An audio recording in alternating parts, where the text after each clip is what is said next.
ออคามาสุงคามาสุงพี่น้องคนเมืองแต้วเขากูก็กูเสากูตีกูตั้งในค่ะเนาะมันได้ก็เป็นวันที่25 วันเดือนธันวาปี2526ปีใต้อักคาปากปลายนี้เดือน7มา9 ค่ำในค่ะเนาะพบโทษจอมข่าวใส่ขึ้นแล้วแทงคำหนึ่งในค่ะเนาะข่าวยามกลางค่ำในค่ะ ได้ยินข่าวมาว่าต่างเมืองไทยค่ะเนาะป้องข่าวเมื่อปันต่างเมืองมานในค่ะเนาะเมืองโฮมตัวเมืองมานอันเป็นสายสู้ในค่ะเนาะสายสู้อันคาแหมนางคำเองค่ะเนาะตีกาดปากควายไตในค่ะเนาะอันมันใจไหลมาขาดห้องเสยอยู่ที่ปากควายไตนั่นไหลห้องเอาตั้งนางคำเองในต่างรวดเครื่องเสขนอกเขาก็มากินเหล้ากินเวกันที่ห้อง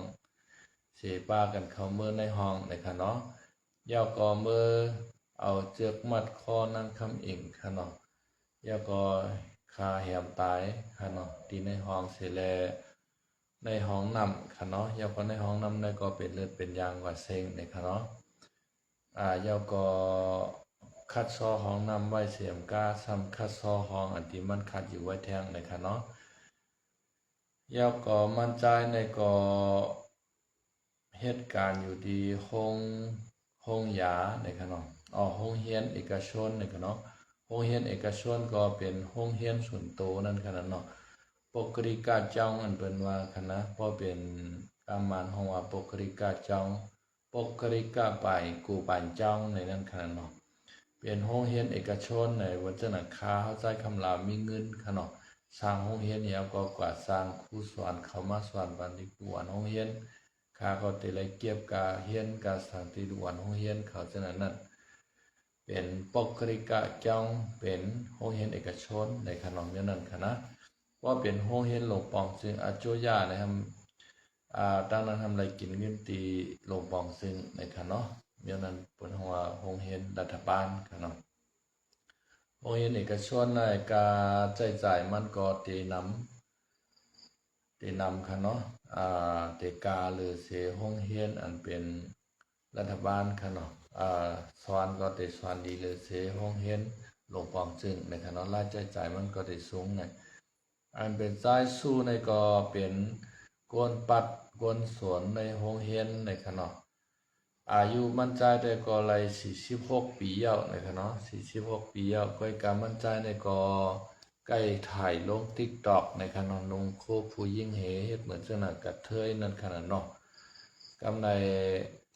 นัดกันมาทางนางคำอิงค่ะเนาะเอานางคำอิงในต่างรถเครื่องให้มากินเหล้ากินเวกันในห้องเสิแลคานางคำอิงเหตุตายมันใจในก็ลักปลายออกมือกับตั้งเก้งให้ในค่ะเนาะขี่รถเครื่องปลายมือค่ะเนาะในว่ามันก็เลียดค่ะเนาะออกไปป่วนมือกว่าทั้งปุ่นย่อก็อันเป็นตั้งห้องเฮียนเขาก็เปิ้นมาติดต่อหามันก็อำไรในขณะติดต่อหามันก็อำไรเปิ้นมาด้วยที่ห้องนอนมันก็คัดซ้อไว้เพื่อเปิ้นปึดเข้ากัดด้วยในหันตัวตายนั่งคำอีกในขณะมันจะไหลปลายมือกว่าตั้งมือกึ่งในขณะย่อก็ซึกมานเขาปริมาณเขาก็ยอบตีเลยที่มือกึ่งมือวันที่24ค่ะเนาะ24มื้อว่าค่ะเนาะตีเลยเงี้ยมือวันที่24วัน5เดือน2/26ในก้อยกะว่าตัวในที่สูงกว่าตั้งไรแต่ไปหู้ในค่ะเนาะสักจะว่าเป็นไรในได้ส่งปันซื้อเก้ากลาง MNTA เขาในเตลีเซเปิลค่ะเนาะส่งปันว่า UWSA โกกลาง MNTA ในดีเซเปิลค่ะเนาะย้อนเบอร์3ในย้อนเบอร์ว่ากฎหมายเขาในเพ่งเป้งดีค่ะเนาะกฎหมายเขาในเพ่งเป้งดีนะมันเหี่ยวแล้วมันเพ่งเป้งในขนาดก็เปิดว่ามันคาเปิ้นเหี่ยมเปิ้นในก็เปิ้นโดนละเหี่ยมมันตายขึ้นในขนาดเปิ้นเดมัดเหี่ยวก็เอากองชี้ค่ะเนาะกฎหมายว่าเขากฎหมาย MNTA ใช่ไหมครับเพราะว่ากฎหมายเมืองไทยแต่ก็มันอ่อนนะคะเนาะมันเหี่ยมเปิ้นตายยาวในก็เอากระตกขอกมอย6-7 ปีก็ปล่อยออกมากขึ้นแล้วค่ะเนาะกำนำเมืองไทยในกฎหมายมันอ่อน ว่าเป็นกฎหมาย MNDAA และกฎหมายว่า UWSA นั่นแต่พอมันเอาเปิ้นตายก็เปิ้นโดนไล่เอามันตายขึ้นนั่นขนาดเนาะพอเป็นไรนั่นแต่ยอบตัวมันส่งปันโกกลาง MNDAA อันนั้นก็เอาส่งปันว่า UWSA ก็ลีนั่นขนาดเนาะก็เพราะว่ามันเอาเปิ้นตายเอา ก็ไม่ไหนมันใจในก็ย้อนเพราะว่ามันมีตั้งเจ็บใจหรือสังนะครับเองแต่เฮาคากอมหูถึงที่บ่เลยคากันตายคะเนาะมันก็ถูกดีเฮ็ดคะเนาะมันก็ใจว่าเลี้ยงเปิ้นเฉยๆมาคะนะพอเปิ้นมีเปิ้นเลี้ยงใหญ่มายาวในมันชมาเอาแหมตายในมันก็ถูกดีเฮ็ดในคะเนาะก็เอาคาไหนเฮาคาหลุดไหลมอทิ้งตัวทิ้งใจเฮาในคะเนาะเหมือนจังนั้นพระเป็นเจ้าเฮาคาฮอมาไว้คะเนาะเฮาคาโลไลมีศีลขนาดศีล5เซียนอันว่านั้นกันนะกวนเอาคากูก็ในสังเจว่ามีศีล5เซียนเพราะว่าในจึงเมื่อกวนในอำโลคอกอำโลท่องอำโลซึกอำโลตำรวจอำโลทหารย่อค่ะว่ากวนเอาคากูก็มีศีล5เซียนในกันนะ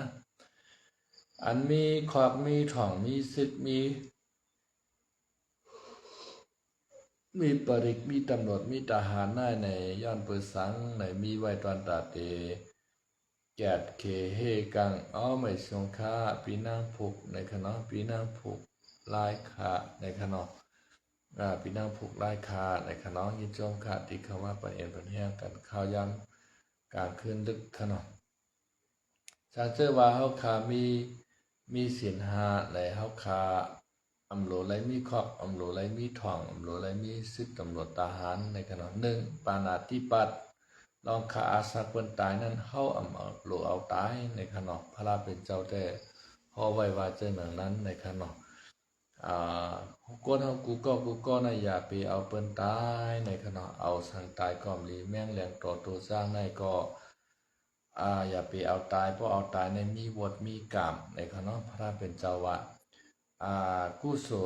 เกียวกุโสเปียบมันในขนมอันที่เอาเปิ้นตายในเป็นชื่อหือลาใน พอเอาเปิ้นตายในสัตเตมาก็เปิ้นสั่งเอาเฮาตายขึ้นในขณะเฮาก็อายุอาศักเฮาก็เตรียมยาวอายุอาศักปัดในขณะเปิ้นมาก็ในอายุปัดขณะวางก็ตึกหามีอยู่ในต้องขนาดตกมาก็มีขนาดตายมาในต้องก็มีกำพองที่เกิดออกมาเลยวัน2วันตายก็มีกำพองไรเหลือ2เดือนตายก็มีกำพองที่เป็นหนุ่มเอา7ขวบตายก็มีกำพองก็เงินจมคาที่เขามาปันเอ็นปันแห้งในขณะเขายามกลางคำขึ้นลึกขนาดน้ำใสใจเจ็บในขณะเอาขายินจมค่ะ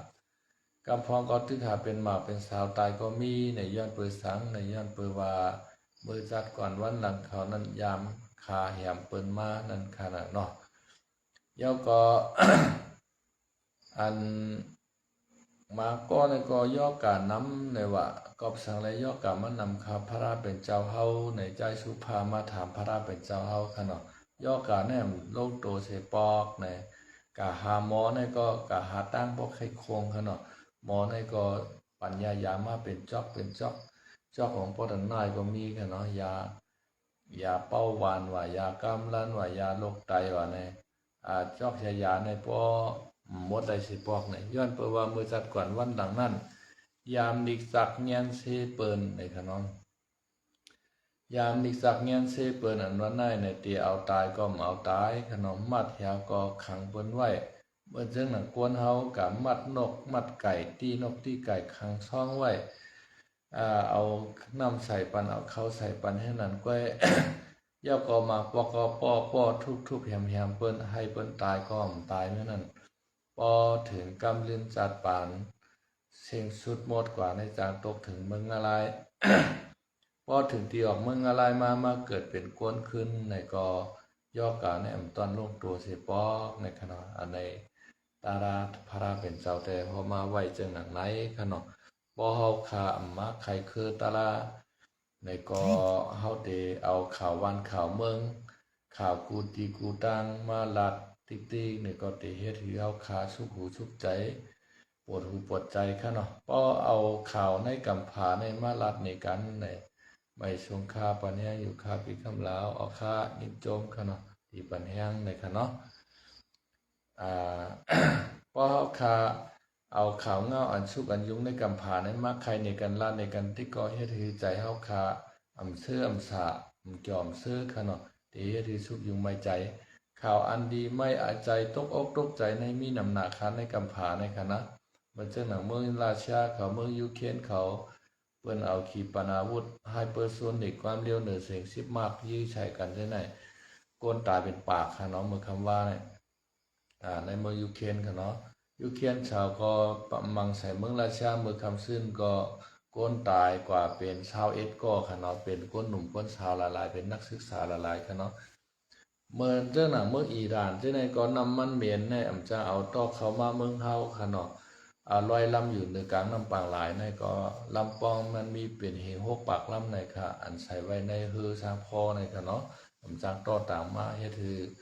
น้ำมันเมืองเฮาก็กะข่าวจำจะได้เป็นข่าวอันโหใครโหปั่นโหเมาละลายค่ะเนาะย้อนเมื่อนั้น เฮาเอาตาลาพระราเป็นเจ้ามาต่อไต่ใครในกันพองให้เอาขาพอมีต่างกัดเย็นอกกัดเย็นใจในตาลานำจึมใสในนั้นขณะพระราเป็นเจ้าว่าธรรมอสัทธะธรรมะอสัทธะในธรรมะในเป็นตาราอสัทธะในเป็นยาในครับว่าเพราะว่าเฮาคาเลยถ่อมได้ยินดินทำตราพระราเป็นเจ้าในเฮาจังกัดจืนเย็นใจในขณะกัดจืนเย็นใจเพราะว่าเฮาคามในถ่อมได้ยินดินทำตราพระราเป็นเจ้าในใจเฮาคาที่สุขสักยุ่งยากวุ่นวายนั่นขนาดเนาะเฮาคาหลกใกล้ถ่อมตันตราพระเป็นเจ้าเหใกล้นั่งสมาธิวิปัสสนาภาวนากรรมฐานตรานั่นขนาดใส่เฮาคาเตไลกัดเตไลเย็นพอเฮาคาตายมือในก็อันตีก้นเฮาคามุงมองแต่เสนั้นมันเต็มมี2 เมลค่ะเนาะ เต็มมี3 เมลค่ะกำนำมันเต็มมุงมอง2 เมลค่ะเนาะเมืองผีแล้วก็เมืองนิกปานค่ะเนาะด้วยการเมืองผีเมืองสางเมืองนิกปานในอันติเปมันกว่าเจิ้งหือในค่ะเนาะเมืองผีอันวันในก็เป็นเมืองกัดเมืองเย็นค่ะเนาะมีตั้งไม้ใจสังเสเจเสเมลเพราะเป็นขุนผีในก็เหมือนเจ้าหนังก้นใจเป็นเมาอายุ1 เศร้าในค่ะว่านะเพราะเป็นนางผีในก็เหมือนตั้งสาวอายุ16นะครับสาวอายุ16ในหางดีนะรู้นะหางดีนะมันเต็มทนหมดวะแล้วก็ก้นใจเมาอายุ1 เศร้าในก็มันเป็นก้นใจอันเป็นเมาเต็มตัวขนาดเนาะเอ็นแข็งแห้งเขิงคุณผีนางผีเขาในก็หางดีนะมีวาเนื้อหูนางย่านขนาดหางดีอยู่ให้นั้นต่อถึงอายุเขาป้อเสงป้อมดค่ะเนาะกล้วยกามันก่อมมันกึมค่ะเนาะพอถึงที่อายุอาสาต้านเขาหมดกว่ายาวในก็ในใจเขาในเตรียมจอมเสื้อในขวานะอันเป็นอุมุนพุ่งตะโคเขาอันฮือเลี้ยงที่ในก็เตเตรียมเลี้ยงเตเก่าสาวมองมาอยากโคอันที่เขานงไหวป้านกุ้มเขาที่ในก็เสียงมันฮือยับยิบที่ในก็เตรียมฮือนั่นขนาดเนาะโคเขาก็เตเก่ามาเสาว่ามองมาย่อก็ไตกิ่งเฮเขาในก็คือก็ออกมาในไม้ไม้ในครับว่าเพราะลักษณะเจ้งในปอมาในผีเขาในเตตายาวในวันนั้นในเขาเกี่ยมเสื้อใจยาวในครับว่านะบ่เกี่ยมเสื้อใจยาวในก็เขาเตกว่านอนตีนอนเขามีกู่ค่ำขนาดตีนอนเขาในแคมป์น่ะกู่ค่ำเพราะสบายใจเพราะเกี่ยวใจยาวก็ไม่คนผีนั่งผีต่างก็ต่างป้าก็เป็นเดี๋ยวมาปันแห้งใจนั่นขนาดมาปันแห้งใจว่าให้ใต้ก่อเฮาก็ฮอดตีลีเสกรรมให้ใต้ก่อเฮาได้ลาบลีเสกรรมในจ้อมหนังในลาบดีมานั่นก็อย่าไปบรรดุปัญหาในสั่งกันก้าม3 คอขว่าผีเขาเตตายในคณะให้ใต้ก่อเฮาก็ฮอดตีลีในก็ฮอดตีลีในก็ฮอดกะลาเนี่ยให้มาฮอดขึ้นเมืองโกนในคว่ากำใน เจ้ายาหานข่อมป้อป่องใจค่ะเนาะ มาถามพระราเป็นเจ้าเมื่อพ้องขุนผีนางผีเขาสั่งกันนั่นว่าเขาเตตายนั่นให้กว่าฮอดดีลีเซก้ามันว่านั่นฮอดถึงตีไลคาพระราเป็นเจ้าเฮาในว่าสวรรค์ตาในขึ้นมาถามพระราเป็นเจ้า พระราเป็นเจ้าว่าตีลีอันว่าในเป็นเมืองกวนยาวในว่าเฮ็ดสั่งแลกวนอ้อมใครมุงมองเมืองผีเมืองสางเมืองนิปานล่ะพระราเป็นเจ้าในว่า ผีอำใครว่ามาฮอดเมืองกวนกวนอำใครมาฮอดเมืองผีอันในข้ามปองเจ้าในเจ้านันทาขึ้นถามพระราเป็นเจ้าพระราเป็นเจ้าว่าเมืองกวนในมันจางเหตุการณ์ดีลายนะเหตุการณ์ให้ก็เป็นที่เมืองกวนในยาวเหตุการณ์ดีก็เป็นที่เมืองกวนตาเตเป็นพระรายาหันตากว่าจ้างกรรมกาเจในตัดเธอต่อพอถึงขวัดเมืองขมานิปานก็ลูกตีเมืองก้นในจ้างกรรมก็จ่องไกลกว่าฮอดลายเนี่ยย้อนเปิ้นนั้นได้คุณผีนางผีเขาพอเตตายมาในให้กว่าฮอดถึงตีดีดีงามเสกำในปองว่าให้มาฮอดถึงเมืองโกนในว่ากำในแทงข้อที่2นั้นให้ไลลาบดีเสกำอันว่านั้นคาลูในว่าให้ไลลาบดีในปองว่าใครไล่มือคบทบศาสนาพระเป็นเจ้าในว่าศาสนาพระเป็นเจ้าเฮาป่อมาในอำใจว่ามันเปป่อดาเสค่ะพี่น้องเฮาเขาในกัมพาลูกหวยในพัตตากัมพาในว่าอันพระเป็นเจ้าว่าคณะพัตตากัมพาในพระเป็นเจ้าป่อ5สู่ในคณะหาปาสู่ที่1ใน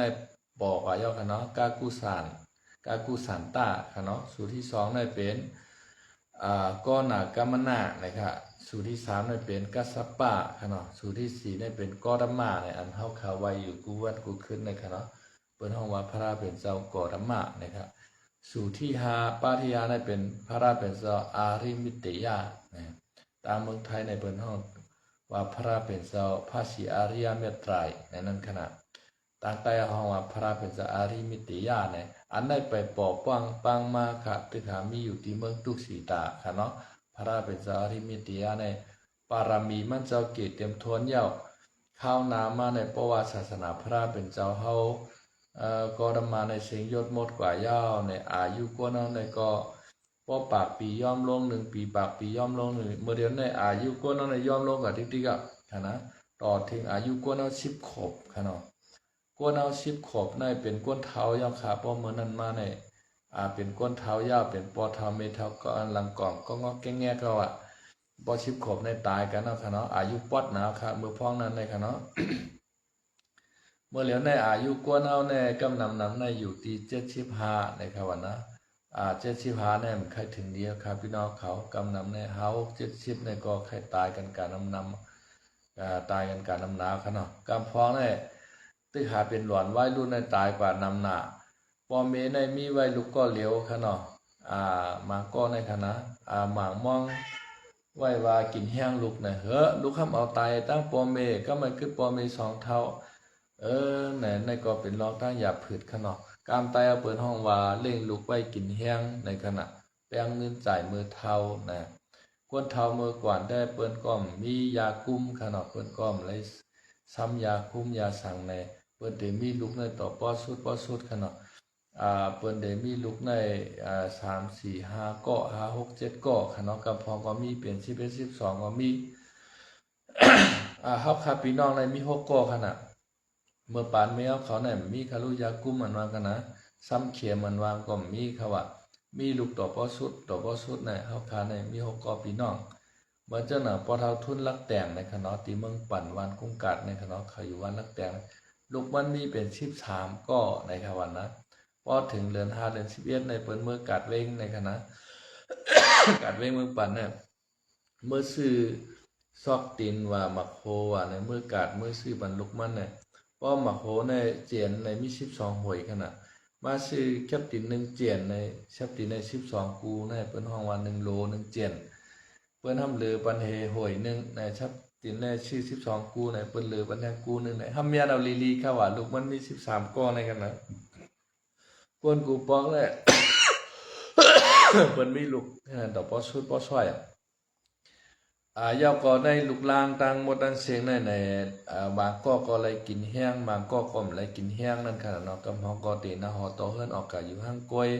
กำพองออกกะอยู่จ้อมโผกำพองออกกะอยู่จ้อมเมให้ไหนตีเอชุดมัน1ก็2ก็ได้ตื้นเลยกินแห้งอยู่ในคำว่านะกวนเท่ามุกุปอกเพิ่นว่าแต่เร่งลูกไว้กินแห้งแป้งเงินจ่ายมือเท่าอันว่านั้นค่ะนะก้อยกากวนเอาคามือเดียวแน่แต่บางก็มันตั้งได้กินแห้งลุกค่ะ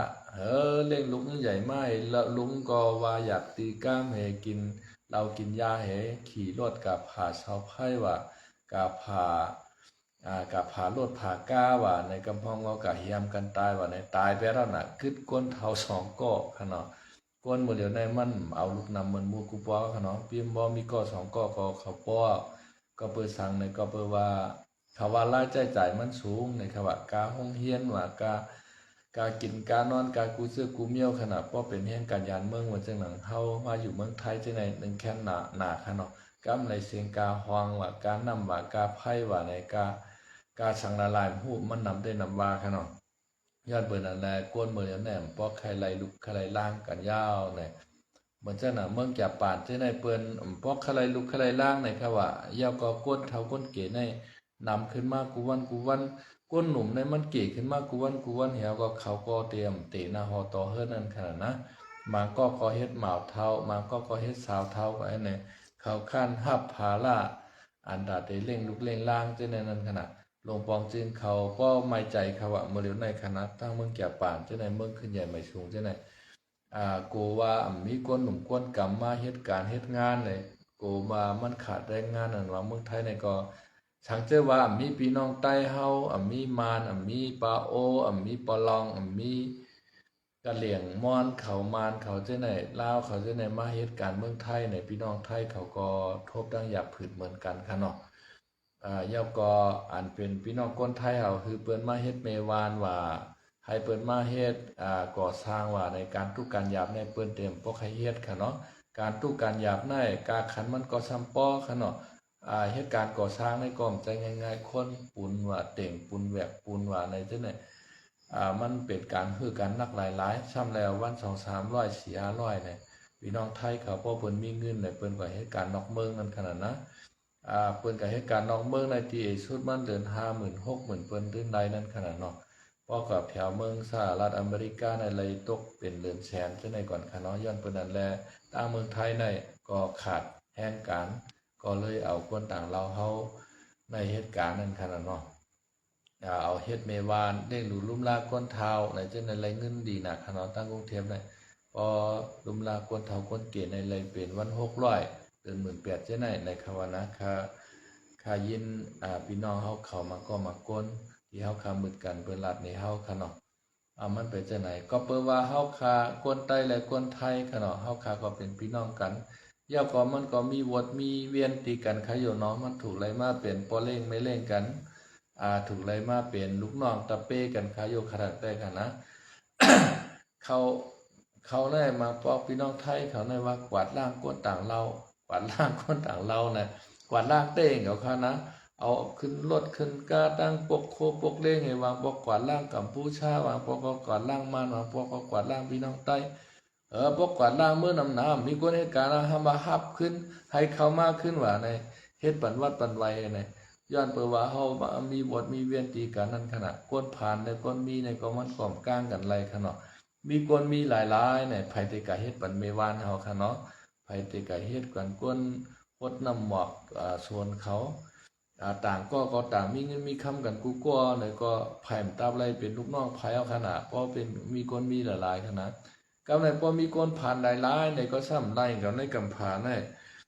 มีกะคนตุกค่าผ่านแก้มยาวก็จ้างให้จ้างกันว่าก็มาได้เงินดาแต่จ้างกันเหตุการณ์เฮ็ดงานก็มีเนี่ยคนมีแล้วคนผ่านมันตื่นอยู่คือกับจับกำผามาจังไหนคะเนาะมันก็ใจหือเฮาคาโดไลมออยู่มอเช้ามออยู่มอกินคะเนาะเอาตาราพระเป็นเจ้าใส่ใจเฮาโหลไลทิ้งตัวทิ้งใจเฮาคะเนาะอย่าไปปั่นใจเฮาในสุขชักวุ่นวายน่ะลาพอถึงวันศีลวันธรรมมาเฮาขาก็กะวัดกะว่าเมื่อวัดเมื่อจ้องเหเมื่อหลุดเมื่อต้านให้นั่งสมาธิภาวนากรรมฐานตะลาค่ะเนาะเมื่อไกลเฮาใครคือผีค่ะเนาะคุณผีนางผีเขาตายกะค่ะเนาะเขาว่า3คอนั่นขาตึกหาราช2คอค่ะเนาะยาวก็ ให้ไล่ลาบหลี อันว่านั้นให้มังญาศาสนาพระเป็นเจ้านะครับป้อไล่ลาบหลีย่าในข้อที่3ในจ้อมหนังไล่มาลาบหลีย่าในอย่าไปปันให้หลุดมือกว่านะครับเนาะป้อมาหกทบศาสนาพระเป็นเจ้าย่าในก็ให้มีใจศรัทธายุ่มยำให้หมอหลู่หมอต้านย่าก็ให้หมอจ้างหมอกำในขณะกวนเฮาแต่ละก็ในมันเหมือนกันในขณะกับพองก็ มีจะค่ะเนาะมีแต่มีว่าการหังก่อมป้อละเฮ็ดหังกะหือเกิดมาก็เกิดมาที่ลูกปอไม่ก้นมีกำเหลียวในค่ะเนาะนั่นแต่กุศลกรรมมันดีนะค่ะนะมาก็เกิดมาที่ปอไม่ก้นผ่านเสตาก้อยกามันซ้ำมีปีญาและชาวให้ผายหมอหาเงินหาต้องหมอขายของออนไลน์จะไหนมากมีดีเปลี่ยนขึ้นมาในก็ซ้ำมีค่ะเนาะก็เปิดสังแลกรรมคนเฮาในมันเหมือนกันเนี่ยก็พอเฮ็ดเจ้ากินคำเฮ็ดเจ้ากินคำไหนต่างวันกะเจ้ามาคำกะหันเลือนมาหันลาวว่าต่อป้อเฒ่าป้อตายก็มีหลายอันว่านั้นนำเป็นเจ้าหือเนี่ยย้อนเพื่อว่าเมื่อจัดก่อนวันหลังเฮานั้นป้อสู่ไรดูป้อสู่ไรต้านนั่นขนาดเนาะใจเฮาคาขี้ถี่ใจเฮาคาขี้เหนียวกุโสเชื่อในในก็หอบพองยองสูงเอาวิญญาณเฮาขึ้นมาเกิดปันตีให้มันพอมักมีไรนั่นขนาดนะก็อันไรหลู่ไรต้านนำเจ้าหน้ายในก็ซ้ำมาเกิดญาติลูกสัตเทขนอคนปอเตเมวาปอเกิดมายาวในก็ปอหันเงินหันคำกำเหลียวกำพองได้ ลูกเขาตึกหามาในตองปออะไร1 เดือนก้อยขนะปอกัดตรวจด้วยในก็ว่าจับตองยาวาในเขาปอโจมหนายาวะปอกะหาซื้อผ้าอ้อมหมายช่างวานมาไว้เป็นพวกเอาค่ะนะเขาฮักลูกเขาน่ะกำพองได้นางยิงไต้เฮาจังได๋ว่าคนใต้ว่าคนไทยค่ะเนาะเขาไกลไล่ลงไล่สวด TikTok จังได๋ไล่เขาหันเอาลง Facebook จังได๋เขาก็ตอบเขาบ่เกิดแน่ตั้งแต่เขามามื้อนึงเหลือในตอบบ่เกิดให้เขาลงกูวันน่ะเขาบ่ห่างเฮียนไว้หมดแล้วน่ะตาลูกเขาอยู่ลูกเขากินนั่นนั่นน่ะพวกในเพราะว่ากามมันดีขนาดพวกเกิดมายาวก็หันงานาเงินหันนาคำกำเหลียวกาบจอนเงินจอนคำมากำเหลียวอันเพิ่นว่านั่นค่ะนะมันเป็นจังไหนยาวก็การดั้งดีในอันโหลักๆมันมีอยู่3มิ้วขนาดตาหน้าในปันเฮามามีดีเปลี่ยนก็จึงช่ำชาในคำว่านะให้เฮาขามีเงินมีคำศีลาในเฮ็ดถืออานายกกะกัดกลางในคำว่าป้อฉินหาเสียนเอาขามันกึมตางหาเสียนในย่อกะได้อำมานิจาเข้าต่อเฮาบ่เฒ่าบ่ตายในคำว่านะภาวนาในเฮ็ดคือปีญาเฮาคาและเชียบให้ภายเนี่ยภาวนาในมันก็ถึงมี2เมี่ยวคั่นเนาะสมถะภาวนาและตั้งวิปัสสนาภาวนาในคั่นเนาะสมถะภาวนาอันว่านั้นเฮาก็ตัวนั่งสติตะลาเหตัวตองลมเข้าลมออกเข้าใจเฮาเอาไว้ที่คูหลังเฮาคั่นเนาะลมเข้ามาที่คูหลังเฮาก็เข้ายาวเฮาถอยใจลมออกกว่าก็ออกยาวเข้ายาวออกยาวให้ไหนใจเฮาจ้าอยู่ที่คูหลังเท่านั้นอันนี้ก็เป็นห้องว่าสมถะภาวนานะครับเนาะมันมีเป็น40เมี่ยวค่ะเนาะสมถะภาวนาในมันก็นำเหมือนจังนั้นเฮาก็ต้วยลิ้นค่ะเนาะลิ้นในก็เฮ็ดวงกลมมนๆแคมๆแหลบๆค่ะเนาะอย่าไปคือมันมีหูมีห้อยค่ะเนาะ ก็เอาลิ้นเปิ้เนี่ยมาเฮ็ดให้มันมนหมอกหวานนะครับเนาะยาก็เฮ็ดมนเข้มๆให้เนี่ยเฮาเอาป้อเอาสีตาก็เป็นสังขนมโดยให้ในตาเฮาในปักใส่ที่ลิ้นในใจเฮาก็ว่าลิ้นในป้อกามปฏิเป็นเฮาว่าปัทวีเนี่ยอันนั้นก็แซงลิ้นกันเนาะเพราะว่าเฮาต้วยลิ้นให้เฮาอ่องตะลากว่าเลยเฮาหมอลำลินกะในคณะเฮาใครกว่าทั้งเลยก็เฮาเขาในปฐวีกระเสียงในก็ลำดินกว่าก็ไรในคณะในอันในพระราเป็นเจ้าพ่อมาคณะอำนั้นก็เฮากับต้วยนำคณะนำเฮากับอยู่ที่ผังน้ำนองคณะอำนั้นก็เอาน้ำใส่กะละมังใส่หวานเนี่ยมาไว้ปนาเฮาค่ะในเฮือนเฮาคือมันสงบอย่าไปมีเสียงอย่างมาสุกซักเฮานั่นกันด้วยนำต่อถึงป้อไรสะดุกท่าสารในจานฉีนั่นขนาดเนาะเพราะเป็นเจ้านั้นในเฮาไปกันเนื้อนำก็ไรในคณะเนาะเฮาต้วยไพ่ก็ไรต้วยไพ่ในคณะต้วยไพ่ในตั้งมุกไพ่ไว้ในต้วยในต่อถึงป้อไรติซอกกระแซงกันในอันในก็เฮาเข้ากันในกองไพ่ก็ไรเหยียบกันในกองไพ่ก็ไพ่ไม้เฮาในคณะมันมีเป็น40เมี่ยวคณะสมถะภาวนาในคณะมันมีน้ำหนักเพราะเฮาขาดเด็กใครในกันน่ะขาคอมเพราะใครต้องเสียงกันเนาะเฮาขาดต้วยก้นตายจังไหนกะต้วยก้นตายตู่ในป่าเหี่ยวในนอนในออกมาจอมหน้าจอมตาจอมหมักหูหมักตาจังไหนกันเนาะ นอนมากินมันจอมปู่มันฉังมันใช่ไหมอันนี้ตัวเหตุก็เลยสั่งไว้กาตระกวนเฮาในกาไข่เล่าตัดหือเล่ากาไข่หางดีตัดหือหางดีป้อตายมากก็ถูกนอนกินนอนจี้เนี่ยแล้วก็ล้างตาก็มาลงกินแล้วก็มาเถื่อนในการคำงานขึ้นมากินในกูบอกในเปิ้นเด่มพังในขวะเมื่อปานพระเป็นเจ้าเปิ้นเอากับเปียดไว้ในป่าเฮียวก็กลางวันมาในล้างตามากินกลางคำก็มากินให้ไหนเพราะมันไปหมดก็นอนก็จี้ให้ไหนขวะเจ้ายาหานเขาเมื่อปานนั้นในเปิ้นกัดด้วยก้นตายในเลยสังเวยกาตราค่ะเนาะเปิ้นก็ไข่ชุกซับอยู่อย่างวุ่นวายในเมืองกวนในมีเงินมีคำตัดคือก็ป่วนลองตั้งตายร้ายในเปิ้นเอาลองสังเวยกาตราจะในใส่ใจก็คัดใจแก้งกำตราว่าสมถะมันอ่องยาวใจมันเยี่ยมยาวไหนก็ช่ำกู้มาเป็นวิปัสสนาครับกู้มาเป็นวิปัสสนาก็ตัวในตัวในใจเฮาเนี่ยตัวในใจเฮาในเรือเท่าตอดกะตั้งไหลมาโหใจเฮาตอดจึงคือก็เอาสันติตรายตัวต้องจอมหันเป็นลูกขึ้นมาในป้อเป็นลูกสุดก็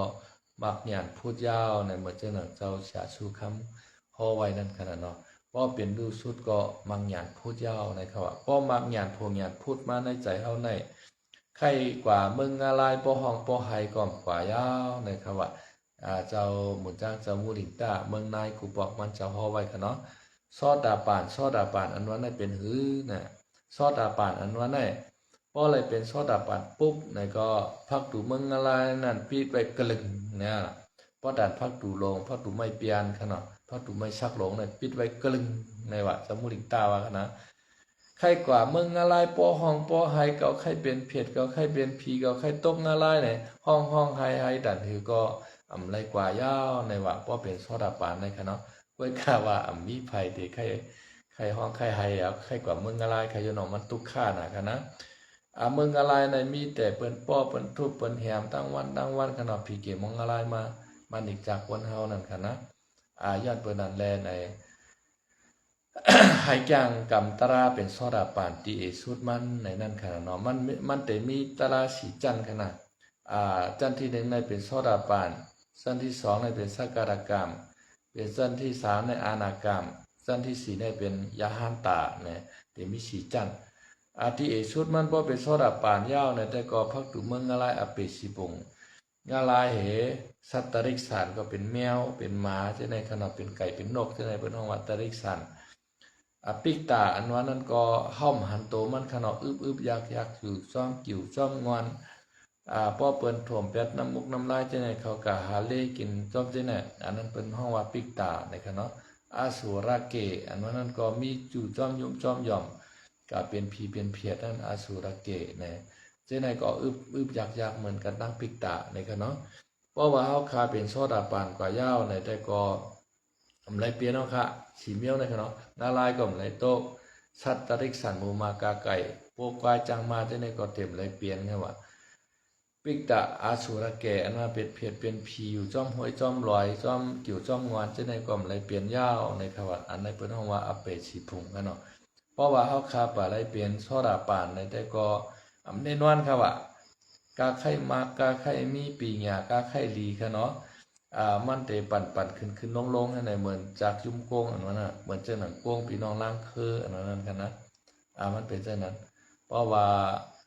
เข้าไปเลยเป็นซอดาปานเห็นแต่ตายมาเกิดมาตายเพราะว่าเฮาเหตุการณ์นั่งดีกุโสในก็ได้เลยตายมาเป็นก้นเหเป็นผีค่ะเนาะย่อก็เพราะว่าเฮาเฮ็ดเมียนการอกุโสกันเมื่อกันเรื่องในก็ตายกัดตกงาลายเหมาเป็นโอเป็นก้อยตริกษานี่ในเฮ็ดในปั่นขึ้นปั่นลงเพิ่นฮ้องว่าสัมสารวัฏทุกขะ โลกะ31โคงเนี่ยขึ้นลงอันนั้นอันนี้ครับอาการอันเตรียมเส้นเงินในแต่มี2เมียวค่ะเนาะอันเส้นเงินในแต่มีอยู่เมียว1การด่านหน้าค่ะเนาะการด่านหน้าในแต่ละเส้นเงินค่ะเฮาค้าขายหลู่ด้านสังการในเฮาโหลดรายการที่ร้านสังกัดท่านที่เปิ้นขายสังการกะซื้อมากะหลู่กะต้านที่สังกัดเจ้ากะซื้อสับปิดว่าสังการว่าเล็กเผือกตามุงสลอบมุงจองกะซื้อกูเมียวดูด้านจังได๋อันไหนเฮายังไหลเส้นเงินอยู่ค่ะเนาะด่านหน้า เฮากว่าอ้อยเข้ามาเข้าเมียวกูเจอกูเมียวในเป็นตาหน้าตั้งดีกูโสเฮาเอาเข้าปันก้นยาก้นผ่านจังได๋คะนะยอก็ศีลาในแต้มตับได้เสียเงินค่ะว่าสินศีลาหาเสียได้1อย่าไปฆ่าอาสักเปิ้นตายค่ะเนาะอย่าความกะว่าอาสักกวนอ่ะสัตว์ตั้งแต่แม่งแรงต่อโตจ้างอย่าไปเอาอาสักเปิ้นตายในค่ะนะว่าจังแมวจังได๋ค่ะนะอย่าไปเอามันตายฮะ 2อย่าไปลักลายโคของเปิ้นนะเพราะเจ้าเปิ้นยึดปันให้มักคือหวย1มักผิดเกียน1ก็เฮาค่าอย่าไปเอานะครับ3อย่าไปกดโผกดเมเปิ้นนะครับเนาะเพราะว่าเฮามีโผมีเมเย้าอย่าไปกะเก้าเปิ้นแทงเย้าในขณะเปิ้นมาเก้าเมเฮาก็อำดีเปิ้นมาเก้าโผเฮาก็อำดีเฮากะเก้าเปิ้นก็อำดีนั่นขนาดเนาะกวนเฮากะปานมื้อเหลียวในแต่สินข้อ3ในแต่เต็มบ่ไขมันกันเอาค่ะเนาะก็เพื่อว่าหมางก็เนี่ยก็มีโผอยู่ก็ลง TikTok ก็ว่ามีโผเนี่ยห่างดีนะรู้นะก่อนอายุเสียชีว่าพอมาลง TikTok เอาในนางข่าวสุรุดเพราะดันอายุ16 17ค่ะเนาะก่อนใจก็ลง TikTok กับลง Facebook ก็ว่าไปมีเมเนี่ยนาเฮิรนไกลลู่นะค่ะเนาะเมื่อไหร่อย่าไปเฮ็ดในค่ะเนาะอย่าไปเฮ็ดพวกใครเฮ็ดเนี่ยอย่าไปไกวเอาผัวเมกัน ไว้จู้นำค่ะเนาะเพราะว่ามีผัวมีเมียเนี่ยก็อย่าไปกะเก้ากันค่ะเนาะอย่าไปกะเปียดเลียงเปิ้นค่ะเนาะนางยิงเขาในก็พวกเขาเลยฮักก็ฮักเต้งเอาค่ะมาปอกมังไหลในกวนใจว่า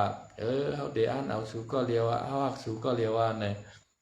กวนใจในหลักเอาเมเปียดในนางยิงเขาอกฮักค่ะเนาะยาวก็เปิ้นเต็มดื่มไหลเป็นน้ำหูน้ำตานั่นขนาดนางยิงก็เหมือนนั้นน่ะมาปอกในเปียดกวนใจว่าเฮาเดฮักสูก็เรียวเอาสูก็เรียวลักเอาโผเป็นให้ตั้งเอามีเอากวนใจอกฮักกำพองก็กินยาเมื่อตายก็มีเกียนข้อตายก็มีจังนั้นนั่นขนาดนะย้อนไปด้านไหนป้อมีผัวมีเมียก็อย่าไปกว่าหาใหม่ทางเอาค่ะนะ4ขนาดอย่าไปเป็ดแลนเปิ้นนะเป็ดแลนเอาเงินเอาคำเปิ้นคือเปิ้นป้อรูป้อซุ่มขนาดเป็ดแลนเปิ้นให้เปิ้นป้อไว้กะจะได้ขนาดอย่าไปเป็ดอย่าไปแลนเปิ้นเป็ดเฮาก็อำดีเฮาเป็ดเปิ้นก็ดีขนาด5อย่าไปกินเหล้าเมายาค่ะเนาะตั้งแต่ซิลิกตั้งแต่เหล้าเบ้จังไหนอย่าไปกินเหล้านะพอกินได้ก็มันก่อมทุสังเหมือนตั้งเฮาเอาเงินเฮากัดตุดไพ่แปดขนาดเหมือนตั้งเฮาเอาเงินเฮากะซื้อยอกายมาใส่ตัวเฮากล้วยขนาดยาก็เปิ้นอยู่ที่มอมเฮาก็เปิ้นได้เมียนนั่นขนาดนะอันไหนมันมีพรดีเกาอึบเราเสียตายกว่าเนี่ยมีกวนเท่าไหร่เก่าอะไรกินเหล้าให้เก่าตายกว่าเนี่ยมีเนาะป้อมอะไรกินข้าวได้ตายค่ะนะเก่าอะไรกินเหล้า7 วันเก่าตายเนี่ยมีค่ะกวนนั้นน่ะเก่าอะไรกินข้าว7 วันเก่าตายเนี่ยได้มีอยู่ค่ะนะเก่าอะไรกินน้ำ7 วันให้เก่าตายเนี่ยมีอยู่ค่ะข้าวอะไรตั้งน้ำได้แต่กวนเฮาอึบอะไรค่ะเนาะอันเป็นเหล้าเป็นซิลิก กูเจอกูเมียวเนี่ยเจ็มยาเจ็มเหล้าจังเนี่ยอันในอึบไรครับอึบว่าความตายครับมาก็ในกินยาข้อยอมครับเนาะพอซึก ซึกตายเอาเขาเปิ้นเงียบกะเนาะเปิ้นเอากับชาติยาพออะไรมา2-3 เดือนน่ะเขากินข้าวหวานน่ะเท่านั้นนาเขาในป้อปีป้อเตรียมไว้เปิ้นปล่อยเมื่อเฮินขึ้นป้อหึงมามันหรือมาจ้างเก่ามันเมื่อสู่ยาแท้ให้แหนมยอมขึ้นเหมือนเก่าให้ไหนกวนเท่านั้นนะ ยันเมื่อนั้นพอขากำไรสินหาเชียนได้ในอันเนี่ยเสียเงินขนาดยาวก็สำไรกู้โซเฮาตายกะจันนาปานดื้นติอีชุดมันก็มาเปลี่ยนกวนขึ้นกันเนาะ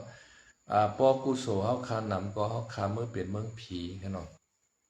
ยาวก็ภาวนาตาหน้าศีลภาวนาจึงเฮาคาว่ามันก็นั่งสมาธิตัวลมเข้าลมออกสมถะวิปัสสนาภาวนากรรมฐานตะลาในใจเฮาคาเตนิ่มใส่เฮาคาเตกัดใส่เฮาคาเตเย็นขณะพอนั่งสมาธิภาวนาเนี่ยมันเหมือนในเหมือนโทรศัพท์เฮาค่ะเนี่ยพี่น้องเขามีกูก็ขณะโทรศัพท์ขณะอันนั้นมีเนี่ยเกิดคนทำคนเก๋ค่ะเนาะโทรศัพท์เฮาเนี่ย เฮากะหันสังก็ไถแคบหางมันไว้กะหันหมอกข้างดีๆก็ไถไว้ขณะกะหันชัดแปลกๆก็ไถไว้กะหันฝนตกก็ไถไว้ขณะเมื่อได้ฝนตกแห้งหนาเนี่ยก็ไถหุบมันไว้มักเฮ็บตกก็ไถไว้กะเพียวตีวัดตีว่าก็ไถไว้เนี่ยหึงมาเนี่ย เครื่องเข้าในเมมโมรี่การ์ดมันเต็มค่ะเนาะเมมโมรี่การ์ดมันเต็มว่าเนี่ยก็ตาติดไถแท้งนั้นก็เครื่องมันอืดแล้วค่ะ เครื่องมันใครกว่า เต็กกะเต็กมาในความจำมันใครเหลียค่ะเนาะมันใครปิดก็ปิดใครปิดก็ปิดโอ้เฮ็ดนั้นก็เหลียวมันโทรศัพท์น่ะ ควรเฮาในก็มันนั้นน่ะเพราะว่าเฮาคานั่งสมาธิภาวนาในอีสังก็เฮาเอามาใส่ในหูเฮาเอาใส่ไว้ในหูเฮาสมองเฮาใส่ไว้ในหัวใจเฮาติ๊กๆน่ะว่าข่าวจ้าว่าข่าวลีข่าวกูจึกกูเมียวค่ะเนาะความป้องความหละความเปิ้นยองยออ้อกูจึกกูเมียวเอามาใส่ไว้ในบอกโอ้หัวใจเฮากูว่าน่ะ ที่ความจำเฮาเสื่อมค่ะเนาะหนังคือเฮาพอเตล่างเลยเมียมูลิกาเฮาคือนำเตหือในขนมมันเตมีติกวดล่างมันโอค่ะนะโทรศัพท์น่ะพอเฮาล่างเคิงมันเนี่ยมันเดกว่าหมดค่ะแค่พางเฮาไถไว้จังได๋ค่ะเนาะอันที่เตล่างปันหมักออกอ๋อเฮาขึ้นก็มีนั่งสมาธิภาวนานะคะนำกาเจียนตาลาพราเป็นเจ้าแน่ลินธรรมตาลาพราเป็นเจ้าแน่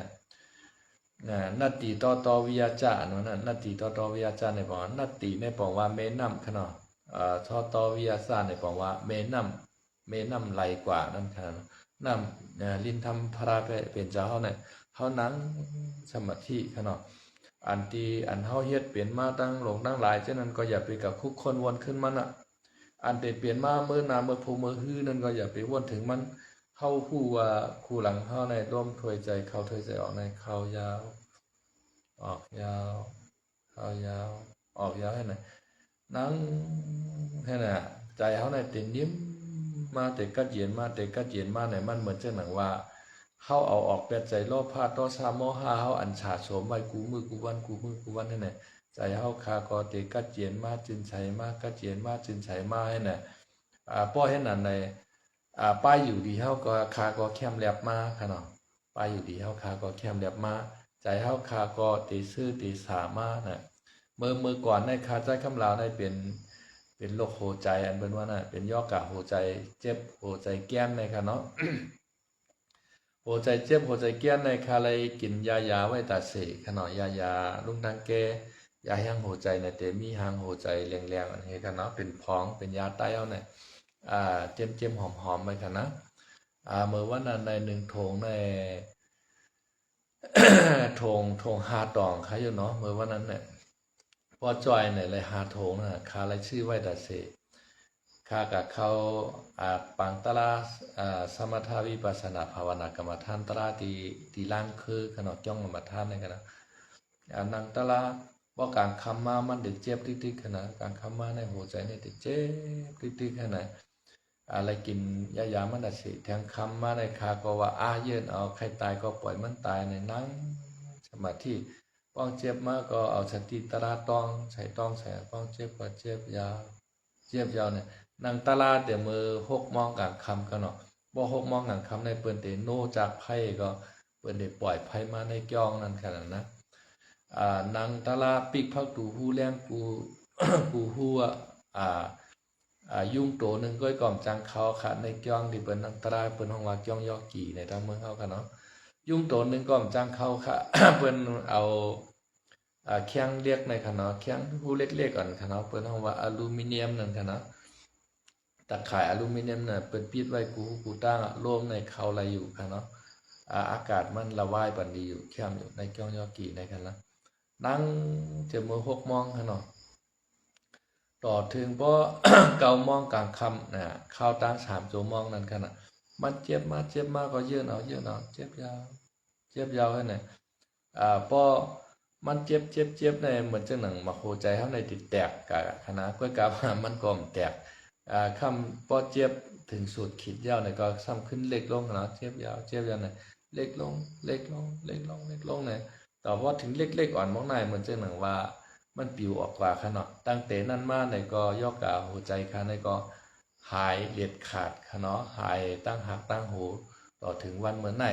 ก็เลยกินยาขึ้นค่ะเนาะ ข้าก็ยุ่มยำตาราพระเป็นเจ้าเตี้ยธรรมอสัทธะในธรรมะอสัทธะตาราพระเป็นเจ้าในเป็นยาลีในค่ะเนาะข้าเอาตารายาก้อยข้าอันยอกกะหัวใจข้าเปลี่ยนมานั่นค่ะนะต่อถึงวันเหมือนได้อันยาลุงดังแกยาแห้งหัวใจนั่นก็เลยกินเอาค่ะเนาะ เหมือนจังนั้นว่าอโศก อโศกตานเซในตั้งยามานั่นก็ค้าใกล้ซื้อกินค่ะเนาะยาลุงตังเกอันที่ย้ายหัวใจในค้าใกล้ซื้อกินตั้งแต่จ้างตลาอันนั้นมาเห็นในก็ต่อถึงวันเมื่อใน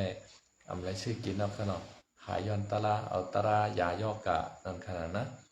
พาหลังมังโก้ในเขาก็เป็นยอกะค่ะว่ายอกะเอียดในคณะพาหลังเนี่ยอำจ้างปึ้งจ้างอิงกะไรยอกะยาชาบุญในเมืองกวนเท่านั้นในห้องยาในก็กวาดที่เลยก็ว่ามันหลอดตายก็เป็นเอียดเจ้าไหนนะกำพองก็เป็นยอกะกินชาลงมาเลี้ยงเจ้าไหนก็ว่าจังยาเนี่ยด้วยการเมื่อว่าเขามีตั้งเลือกเจ้าผู้ว่าตัวเจ้าเก่าเตตายค่ะเนาะเขาก็หาที่พึ่งที่อิงว่าหาวัดว่าหาว่าที่เปิ้นจ้างกรรมฐานตรานั่นค่ะเนาะ เขาเข้าใจจ้างเนี่ยต่อถึงว่ายอกะเขาป้อหายกว่าก็มีค่ะว่ายอกะเอียดในคณะมือกูปองในเอียดในมันท่านะคะรู้นะพาหลังในเขาก็เดกานอนจอบผู้ยิ่งอำเลิกนั่นขนาดเนาะก้นใจพาหลังในคณะย้อนปนั้นเขาก็จับเอียดใช่ไหมมาก้นก็เป็นยอกะลกมาเล่งใช่ไหมจ้างตะลาในต่อถึงยอกะป้อหายก็มีในขวันะเฮาขาอะไรหันเปิ้นแต้มไว้ในดิกในลายกวนเฮาขาในมันเตน้ำใสๆในเตออกมาหนึ่งที่โขในค่ะว่าเปิ้นเฮาว่าน้ำยาไอโตฟินในค่ะเนาะไอโตฟินในมันเตมี2เมลในค่ะว่าไอโตฟินเมลหนึ่งในเตเป็นที่ในยาเปิ้นเดี๋ยวใส่ไว้ในยาค่ะเนาะเพราะว่าเฮากินข้าวกว่าในไอโตฟินในมันเตกว่าหลีปันในร่างกายในตัวเฮาในเฮ็ดคือยอกะเฮาในสื่นแค้นหมดหายกว่าค่ะเนาะก้อยกะว่าห้ามเตเฮ็ดคือกวนเฮาใครรับใครนอนค่ะเพราะเฮาใครกินยาพาราจังได๋เฮาเตใครรับใครนอนค่ะเนาะเพราะกินกว่าในมันเตรับปันเพราะเฮาขาดตื่นมาในเหมือนจังหนังยอกะเฮาขาหายกะค่ะเนาะก้อยกะเฮาตึกหามึนๆงงๆอยู่ค่ะเนาะก้อยกะว่ากวนเฮาเนี่ยเพราะเฮาขาดนั่งสมาธิวิปัสสนาภาวนากรรมฐานตะลาใจเฮาขาดนิ่มมายาวในน้ำไอตัวฟินในออกมาก็เหลียวมันเขาว่าออกมาตีในออกเฮาในกันเนาะย่อก็มันเตขึ้นเพลงมาในตัวเฮาในกันเนาะเพียวกว่าที่ไรก็ย่อกะเฮาคาหายกว่าที่นั่นในขวันะอันในก็อันที่ชาวบุญเขาเมืองอเมริกันเปิ้นมานังจ้างกับตราตีเมืองทิเบตค่ะเนาะเมืองทิเบตนี่ก็เป็นเมืองสังฆาเจ้ามหายานาคเขาเฮิงเตะค่ะเนาะมีอยู่ที่ในเมืองเขและจับกันดังเมืองเอินเดียค่ะเนาะเปิ้นเอากองช่องต้วยค่ะว่านะเปิ้นได้หางกองไว้ลายภายลายมุมค่ะเนาะสีภายสีตั้งเนี่ยมันได้เป็นเจ้าหือมาเนี่ยนั่งสมาธิเนี่ยว่าชาวบุญเขาในคณะเปิ้นจามต้วยเตะเด็กป่านปีญาณว่านะปลายชายเทคโนโลยีมาค่ะนะให้ไหนก็เพราะว่าน้ำไอตัวพิษมันออกมาใน ลูกที่สมองในผีลงกว่าในตัวคนเฮาในอันนั้นเป็นยาลีในเขาว่าอันตีชาวอุ่นตั้งเมืองอเมริกันเพิ่นลาดค่ะนะมันเป็นฉะนั้นย้อนเพิ่นนั้นแลกวนเฮาใกล้เป็นขี้เริ่มโรคอัลไซเมอร์ค่ะเนาะพออายุสัก60 70กว่ายาวในลงลืมเปิ้นเล่งเขายาก็ว่าไปไล่กินในค่ะเนาะเมียวนั้นได้ก็เปว่าเขานังตราวิปัสสนาค่ะเนาะเพราะว่าเขาเข้าใจนังตราวิปัสสนาภาวนากรรมฐานตราขึ้นใจเขาเนียมเย้าน้ำยาไอโตฟินออกมาที่ออกเขาในผีลงกว่าในตัวเขาในยอกกาเจ้ในหายในค่ะเนาะเหมือนเจ้าหนังว่ากวนเฮาขามันก้นเปิ้นนังแก้งกรรมฐานตราเนี่ยตีตายขิงไหลข้าวยามไหลเปิ้นตั้งหูขณะเหมือนเจ้าหนังหลวงปอจรัญเขาเจ้าในกันนะหลวงปอจรัญที่สิงห์บุรีเนี่ยมันก็ฮู้ไว้ข้าวยามเวลามันกำเหลียวเก่าเตตายวันที่21เดือนนั้นเดือนไหนข้าวยาม12 โมงกลางวันเนี่ยเก่าเตตายย้อนรวยยอการถผ่ารถโจรเนี่ยมันเจ้าฮู้ไว้กำเหลียวขนาดก็ปือสังเลยมันเจ้าเปลี่ยนเจ้านั้นเลยย้อนเพื่อว่ามันมีวดมีกามไว้ในคำว่านะวดกามมันในเวมไรเนี่ยห้ามเป็นนันเต้ขนาดเมื่อมันเจ้าตายในกองหญ้ารถโจรเฉตายเปิ้นปางกว่านั่นขนาดเนาะเปิ้นปางกว่ายาวในก็ กว่าเพียวสียักไผ่เหลียงโดดตาล่ำห้ำผ่านไผ่เหลียงไม้ในก็มาโจรยากันหลวงปอในก็เชงกามปรณภาพกันนั่นก็เนาะหลวงปอสลันสิงห์บุรีในเนาะโกนเฮาในเตตายวันไหลเตเป็นเจิ้งหือเฮ็ดสังมาในป้อมาไว้มันเจ้าในมันฮู้กำเหลียวว่า เฮาคากินผักสังมาขะเนาะก็ในกะเฮ็ดต่างผิดอีสังมาเนี่ยมันฮู้กำเหลียวขะเนาะมันมีตาตีบขะเนาะหลวงพ่อสลันในขะนะมันเจ้าฮู้หันแก้แค้นนั้นๆก้อยกาแก้แค้นนั้นก็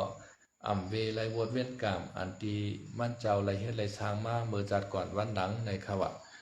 มันเป็นจังได๋ครับกวนเฮาขะเนาะเมื่อเจ้าหนังเจ้าปอเจ้าผู้ธรรมสามีดอกตาคำหมายธรรมสามีอันว่าแน่ เมื่อเหลียวในนางจ้องอยู่ที่ตองกี้ขะเนาะอันเป็นจันจอมเมืองใต้เอาจันจอมบุกท่าแต่กระตัวเมืองใต้เอาขะเนาะปอมันเจ้าในฮู้ว่าข้าวยามกลางไหน8 โมงเตเซงกามสุดหมุนในกาเป็นลูกล่างนางเมกูก็ในห้องมาให้ก็มันเจ้าก็อาบน้ำให้ขะเนาะปอเฒ่ามันใจเป็นหุ่นจ้างขะนะเป็นกวนเฮินย่อก็อาบน้ำให้ในนุพุดโคใหม่เล่งใหม่ให้ข้าวยามในเกาเตกว่าในสังสวนลูกล่างนางเมมันให้ก็พอถึงข้าวยามมันก็เชงกามกะเต้ขะเนาะมันตายเต้ในเขาเจ้าได้จ้างกรรมตราวิปัสสนาภาวนากรรมฐานตรามาในใจเขาเจ้าจืนใช้เอาพูดถึงตีว่าวันเจ้าเก่าตีตายนั่นเป็นวันไหลในแทงกวนคณะมอกกันได้ครับเพราะว่าโกนเฮายังจ้างกรรมจังไหนมาในขณะกินข้าวเหย้าก็ไปไล่กินข้าวเป็นลูกอ่อนแถวปอกนึงในนั้นขนาดนะโปรแกรมไทยเป็นเป็นห้องว่าโรคอัลไซเมอร์ในนั้นขนาดย้อนเปิ้นนะในพี่น้องเขากูก็กูเจ้าขนาดอย่าไปลืมจ้างกรรมตราวิปัสสนาภาวนากรรมฐานตราเสกรรมในขนาดเฮาคาจ้างไรกลางในก็เป็นสังจ้างไรกลางคำก็เป็นสังในหนึ่งในก็อย่าไปป้อเอานำค่ะเอา5 นาที10 นาทีก็ป้อในขนมมือแรกๆได้เอา5 นาที10 นาทีก็ป้อหึงมากไกลคืนกับร้อยๆขนมเพราะว่าเฮาขามีข้าวยามมันในกว่าจ้างตีวัดตีว่าเหมือนจังหนังวัดลำเปิงขนมเปิ้นเปิดอยู่ตั้งปีขนมวัดลำเปิงตีกัดตนพยอมขนมตั้งวัดอุโมงค์ในขนมตั้งตีลอยชุดเทปเนี่ยเปิ้นปืดตาเสค่ะว่าข้าวแหงกันเนาะมีตั้งคนฝรั่งคนไทยคนกูเจ้าคือกับเปิ้นมานังตลาค่ะเนาะย่อก็วัดทำต้องในจังได๋ค่ะเนาะวัดลอยสะเก็ดจังได๋เปิ้นนั่งสมาธิกรรมฐานตรากันค่ะเนาะมีหลายที่หลายตั้งลำปูนจังได๋ค่ะเนาะอย่าไปลืมการนำค่ะเนาะ ก้อยกาแห่งการยานเมืองเอาคันแต่ก็กำนำน้ำในเป็นลูกน้องลูกจ้างเปิ้นค่ะเนาะมันก็เตรียมพร้อมมีข้าวยามกะหือเต้ๆค่ะเนาะเต็มบ่มีข้าวยามกะหือบ่เป็นเมืองเฮาแต่เฮามีไร่มีสวนมีนาค่ะเนาะเขามีอยู่ในเยเตรียมปึกๆไว้แหนมเลยขี้ใจคารุณาการนั่งสมาธิข้าดังเก่าวัน10 วันกำพองนางเป็นเรือนก็มีค่ะเนาะกำพองนางตะลาเป็นเรือนก็มีปอไรก็เฮ็ดลูกน้องเปิ้นเขาลูกน้องอยู่เมืองเฮาค่ะนะเฮือนเจ้าเก่าเย่เจ้าเก่าแหนมตามไรขาดฮองอยู่เฮือนเฮาอยู่เมืองไทยในขณะเฮาอยู่เมืองไทยแต่เฮาเลยขาดฮองว่าผ่อนรถผ่อนล่าว่าในทำหลวงหาเงินในมันเต็มเพราะมีข้าวยามเสตาในเฮาหลุเลยหาข้าวยามดีกลางในอ่อนกลางคำอ่อนขนาดนา3 นาที4 นาทีนาทีให้มันไหลกูวันขนาดพอเฮาไหลกูวันเนี่ย เหมือนจังหนังกวักนำเฮาขนาดเอาหมายชงค่าเจ้าสาวคาขนาดวัดกาคำขนาดเวงหินแตกขนาดหินแตกเก่งไฮขนาดนิจมค่ะที่เข้ามาปันเอ็นปันแห้งกันข้าวยามคำขึ้นลึกขนาดอ้อไม่สูงค่าน้ำใจใส่จัดน้ำใส่ใจจัดขนาดไม่สูงแม่เอียงขนาด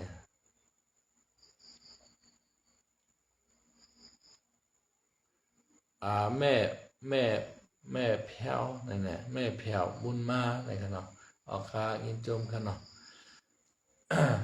เหมือนจังหนังนำก็เข้าในเพราะว่าก็เข้าป่องโฮขนาดน้ำฝนหยัดคิดตกมาออกใจค่าในหยดจอกในกูวันเนี่ยวันหนึ่งก็วันหนึ่งเจ้ามันเต็มกว่าในค่ะเนาะเมื่อนั้นค่ะเฮาคานังสมถาวิปัสสนาภาวนากรรมฐานตราในก็นะให้ไหนกูคำกูไหนหนึ่งไหนก็2-3 นาทีเสียนาทีไล่กว่าติ๊กๆเนี่ยกูโชว์เฮาในก็ใหญ่มากเนี่ยเหมือนจังหนังพระเป็นเจ้าจ้างแต่ที่เป็นพระเป็นเจ้าใน4 อาสงไขยเลยตั้ง100,000 มหากัปในขณะ 1สังเขและตั้งปลายแสนกำผาในคำว่านะมันหึงเตะเตะหึง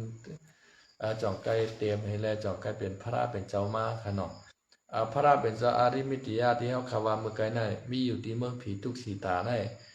มันเจ้าในแกงมา16อาสงไขและตั้ง1แสนมหากัปในคำว่าก็เปิดว่ามันเจ้าในเอาเวริยะตั้งคัดใจในแกงมาค่ะเนาะเข้าตั้งใน16อาสังเขและตั้ง1แสนมหากัปในค่ะเนาะเป็นมาแทงอินเมื่อนามาในเพราะอายุกว่าเฮาถึง10ปีให้ตายค่ะเนาะอายุกว่าเฮาในขึ้นได้ยาวขึ้นต่อถึงอำนับอำอ่านไล่ค่ะเนาะต่อถึงอสังเขยะพอถึงข้าวนั้นมาในกวนเฮาในก็อายุเตือก้าวในช่ำเตขึ้นลงมาขึ้นขนาดลงมาต่อถึงอายุอาศักด้านกวนเฮา1แสนขนาดพระราเป็นสาริมิติยาใน2ไก่ปอมาเมื่อนั่นในคำว่านะพี่น้องขา2ไปไรค่ะพอไปไรก็ไปขนาดป้อมไปไรก็หลกคัดใจจ้างกับตราวิปัสสนาภาวนากรรมฐานตรายให้มันไรมากไรโผกว่าเขามึงเข้ามานิปานกว่าค่ะเนาะเพราะว่าเอาคาไปไรมากไปไรโผเฮเมียวเหมือนเช่นสีป้าอันเขาคาว่ามาเมื่อไกลนั่นแต่สอดาปานสักการกรรมอนากรรมย่านตาไปไรเฮเมียวได้ก็จ้างปั่นตรงท่องเที่ยวให้ในที่เดียกรรมกว่าตกงาไล่มาเป็นวัวเป็นกว้ายเป็นก้วนเป็นผีให้ในที่ขนาดป้อจ้างกรรมไรตราสีป้าอันเขาว่ามาในแต่ก็เดไรเขานิปานกว่าห้างนั่นขนาดเนาะพอถึงที่เขาพบทบพระเป็นจาริมิติยาในป้อมีเจอมักซื้อโภบารมีไว้คณะพระเป็นเจ้ามาฮอบรรเทาตรา1 ปุก 1กถาก็เขาตกเป็นโสดาบันสักการกรรมอนากรรมยานตาไลนั่นขนาดเนาะชักเสลักฐานมันพระเป็นเจ้าฮอมาไว้ตั้งนำตั้งหลายขนาดปีตากา3กองในมีเป็น45ปับในขณะตามเมืองไทยในมี45ปับ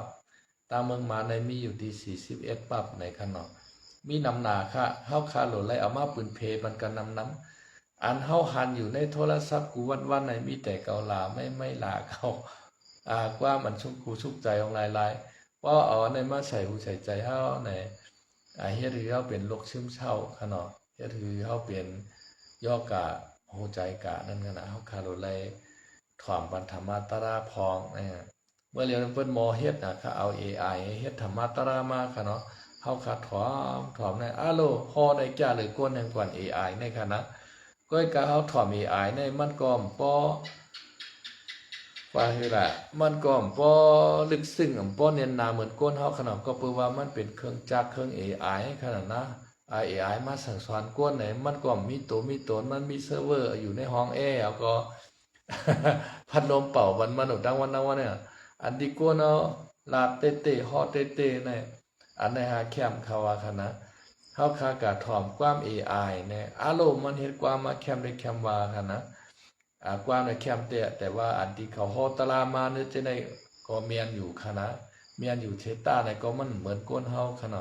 คากะถ่อมตรา AI พองคณะคากะถ่อมตราอันพระเป็นเจ้าอันที่มุนเจ้าชาต่อเขาบนห้อมาจะในคำว่า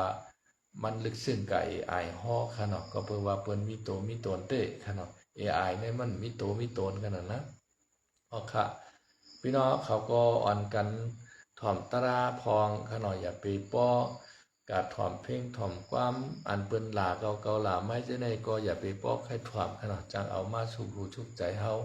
ขนาดนะให้พี่น้องเขากูก้นขนาดวันเมื่อไหร่ก็แต่มีหมอกกระนายมาผากวันพี่น้องเขาขนาดใครลึกก็ยินโจมขาดที่เขามาปันเอ็นปันแห้งกูเจ้าแม่เพียวพุ่นมากขนาดเจ้าสาวขาเมาคำขนาดวัดกาคำน้ำใจใส่จัดในขนาดยินโจมกูเจ้าที่เขามาปันเอ็นปันแห้งกันข้าวยำคำขึ้นลึกในคำในกอเดี๋ยวมีหมอกกระนายนึงให้กูก้นอยู่ดีกินวานเหตุการณ์ขึ้นใหญ่ไม่สูงให้มีเงินมีคำกันนำใช้คำค้าไม่สงค่ะ